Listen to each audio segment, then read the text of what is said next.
Alrighty, how we doing today? My name's Tex. This is DTN Living Life. Couple questions in reference to routing has come up in a couple of different forums. So I'm going to throw a little bit out there of how we do it. This is not saying everybody does it this way. This is not saying you have to do it this way. Um, we do a route before we go on Google. Just to point out, Google is not the safest thing to use. Neither is Waze. Neither is um, many others out there, unless you have the ability to put in your vehicle size. Any navigation that you want to use that you can put in your vehicle size and has up-to-date mapping, then therefore you will have a better chance of driving from point A to point B without any irregularities. So with that being said, um, I'll pull up a picture here. The Garmin is what I like to use. Uh, the 1090 is what we use. And like you see on this image here, I stole it off the internet. Happens to be, it'll come across and let you pick out gas stations, entertainment, coffee shops, motels, and you can change these. It's like I stick Planet Fitness down here as one of them and so forth. And you'll see why I do that here in just a second. But you can go in and indicate whatever you want to be these four columns, and you'll know when they're coming up. And if you click on them, they'll actually give you a list. So if I clicked on this gas station one here, it'd give me a list of all the gas stations that's coming up. Okay. Sorry about the alarm. But there you go. So just to give you an idea there. And of course, I have the other image that shows you that it will actually show you your exits coming up. So you know you got to take an exit coming up. It'll give you an idea what that exit looks like, what the sign's going to look like. It's not 100% accurate on every one of them, but it is, I would say, at least 75 to 80% accurate. So just to give you an idea, that's what you're looking at there. Back to the map of Google, we map out what we're going to do so we can get the idea of what the numbers are going to be. So we're looking at 1,135 miles. Just to give you an idea, I'll pull up a calculator, type in 1135, and divide that by 53 because that's the average speed that you're going. That tells me that we're looking at 21 hours. 21.4, so I'll round it up to 22 hours. 22 hours to go from here to Lazy Days in Tampa.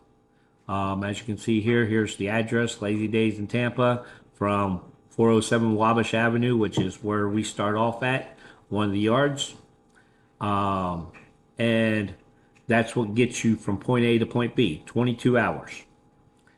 You can pretty well count that as close to being accurate.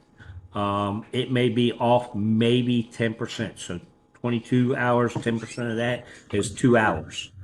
With that being said, then you're going to be looking at possibly doing different things. 1 second. Sorry about that. But in either case, um, so we map out with Google to see exactly how many hours it takes and then go from there and do our planning. So 22 hours, and we usually drive only about 8 hours in a day. So you're looking at 2.5 days. Um, and yes, when you look at this here and everybody's like 1135, well, I can do 550 miles in a day. So here's 550, 550. I'm there in 2 days. I can really push it and make it. Well, then you also got to look at the BOL and see that it says it won't accept any delivery past 3 o'clock. So now you got to do your planning around that too. Okay, there's a lot of equations that goes into your planning, but how we do our planning is we're 8 hours a day and we're doing daylight hours. That's it. So that's what makes it to where we're doing this at a comfortable pace and leisure pace that makes everything work. Now, the other feature happens to be is this one right here, going around Atlanta or going through Atlanta. We pick out cities that are pain in the butt, and yes, so we do not want to go through or around Atlanta. It is a traffic congestion. I know many people have told me they've done it and they're done within an hour and a half to 2 hours. I've had people tell me 45 minutes and they're through Atlanta. Okay. I'm cool with that. All right. You can do that. Now, if I zoom down here, the mapping on here is going to take you to where you are going straight down through Atlanta. 285 that goes around Atlanta comes around this direction. I don't know why my mapping is disappearing, but comes around right here.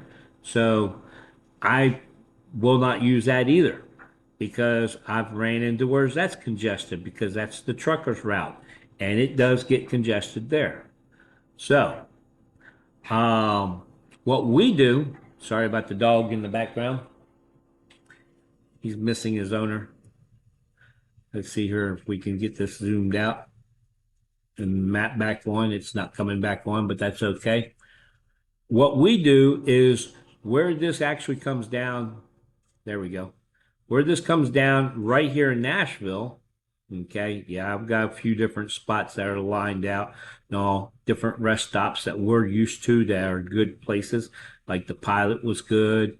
No, a couple of the places that were good stops, we line those out and put those as saved points. So we come across and indicate those things on our maps so that way we know where we're sitting at and how far we can go. Um, but this little spot here in Nashville is where it takes you to a specific highway here, 24, and over to Chattanooga and down to Atlanta. We actually stay on 65 and go further south. And the difference happens to be is 1135 this direction versus 1168. So 33 miles, and we go down to Birmingham and come out of Birmingham here and then continue on. Now, like I said earlier, you heard me talk about Planet Fitness. I put Planet Fitness in because it's in Alexander, and that's where we can stay the night in that parking lot. I don't know if there's a sign in the parking lot that says no 24-hour sleeping or whatever, overnighters, but we have stayed there probably 3 times. And we use Planet Fitness for their showers and bathrooms and so forth. Um, but yeah, so doing that, that's in Alexander. If I zoom down here, you'll see it's in Alexander City. Right outside of it, right on the highway. It is on the actual route right here. Has me going into the shopping center right there. Okay, so you can see that little, there's a dog in the background. No one's driving it wild, so therefore it will bark, antagonizing. So, but there you go. And if you went around, like I said, it's 1168, 33 miles out of the direction of where you're used to going. Now, what does that mean? According to this, 1814 and 1714, it's an hour's distance out of the way. Well, if you're going to spend an hour and a half to 2 hours inside of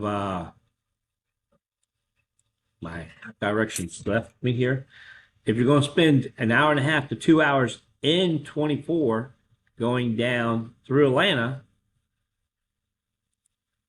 why not spend the hour and a half going around it? Now, the downside happens to be is this is a U.S. road, which means that it has some spots in it that's going to be 55 miles an hour. And it connects with 75 down here in Tifton. Okay. So you'll go on 280, 520, 82, right on into Tifton. But you're only looking at adding 33 miles to your distance. Yes, you may end up adding a little bit more time, but equivalent time to the same thing as going around Atlanta. So that's where you have the difference at. And that's the reason why I say we go down here and have a smoother route. We have congestion that's going to be up here along Birmingham that we will actually go through, and they'll have some traffic and stoplights and so forth. But once you pass that and get down here into the open area, yep, I hear you, Rover. Well, let me pause a second. All right, I'm back again. Yep, had a little commotion with the dog, but in either case, but that gives you an idea of what we do for mapping, how we plan, and why we avoid certain locations, um, and how we get around them. And yes, there is a toll on this road up here in Louisville, and that'll be the only toll we pay because going to Tampa, you do not get on the Florida Turnpike. So therefore, the only toll you'll have is the one that's in Louisville that goes over the bridge. And yes, I know a lot of y'all will get off the exit before that and go through the other bridge and downtown, which is fine. We've done it a couple of times. But since tolls are reimbursed, it's just easier just to go through and pay the toll and get reimbursed for it. All righty. There you go. There's the update. Peace, love, and jelly beans, people. Y'all be safe out there. Don't forget to hit the dislike, like again, subscribe, all the good stuff. And thank you for being patient and be safe out there.